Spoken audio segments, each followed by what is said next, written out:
Hello Chess Universe, welcome to another video from Chess for You.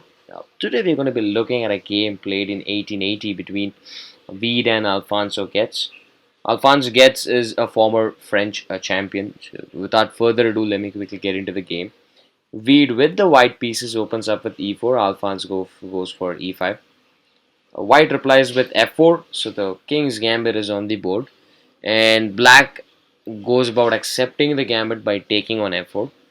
Now, at this point, as white, you would ideally want to go for knight to f3. The main reason is this particular semi-diagonal is particularly vulnerable in the king's gambit opening, and you can expect the queen to utilize the h4 square to deliver a check to the king, which is something that we do not want, and that's the role of this knight. You have this knight in place, safeguarding the h4 square so that you don't want to react to the queen h4 check, right?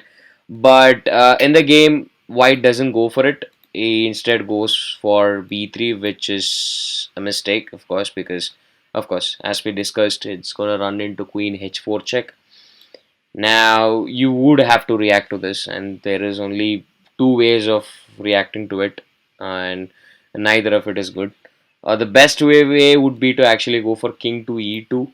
Probably, maybe if black tries to deliver a check again, you can safeguard with develop your knight and safeguard, and hopefully, then again, hopefully you might have a good game. But then again, if black plays well, you should be able to get a better advantage over white, because the white king is not on safer grounds, right? Especially in the early stage in the game, right? So white instead chose g3, which is gonna make things worse. And of course, Alphonse took on g3, and you have this nasty discovery in this position. After the pawn moves, you're gonna land in a discovery, and this pawn is gonna fork the bishop and the rook. Right, so how do you stop this? And there is nothing much that can be done. The reason is, let's say you go for knight to f3, uh, and white and black can go for this discovery check, and after you take the queen, you can eat the rook and get your queen back. So in this variation, you're losing the king's rook, and the other way around probably would be to develop your bishop g2, but this is going to run into again queen to f6, threatening a checkmate on f2 and also forking the queen's rook. So you wouldn't be able to react to both of the threats. So let's say, of course, you would want to defend the checkmate threat, and you're going to lose the queen's rook. So either cases, you are losing either the king's rook or the queen's rook. So what does white do here? So white decided, hey, I don't want to lose any of my rooks. Instead, let's create history. That's what white said, and he goes for h3. I'll tell you why this created history. But before that, this is gonna lead, into a forcing variation for black. After black goes for a g2 check, opening up a discovery. There is only one square where the king can go, and that is the e2 square. And let's say the king goes there, of course, king must go there.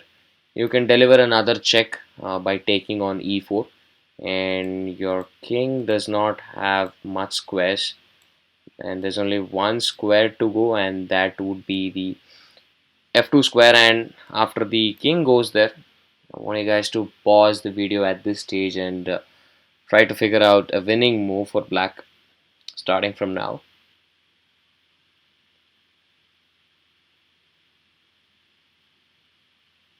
Okay, I hope you guys found the move. If you guys would have paid attention to the title, you would have found it easier.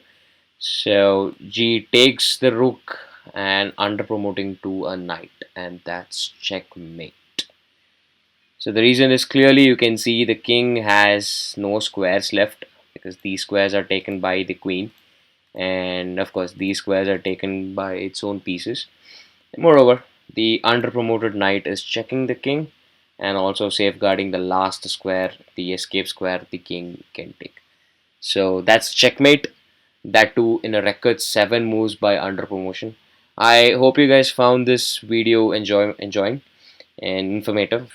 Please go ahead and hit the like, subscribe, hit the bell icon to get notified. Please use the comment section if you guys want to share some feedback.